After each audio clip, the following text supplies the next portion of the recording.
Po yung ating mga tropa dito sa Cebu. Napaka-accommodating. Namimili po sila ng pagkain, tubig, sanitizer, para ang mga tropa natin dito sa Cebu. Salamat po tayo, sir.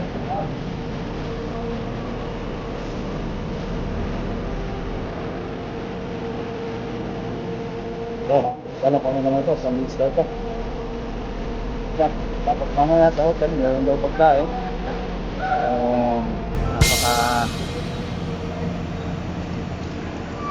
Napaka mabait ang mga staff natin dito na nag-assist sa atin. Sir, salamat sir. Salamat sir. Meron tayong mga free water and free sandwiches. Po habang naghihintay ng bus.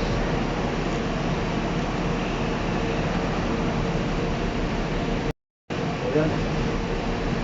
Ayos po yung pagtanggap nila dito sa ating Cebu. Yung sistema po nila maganda.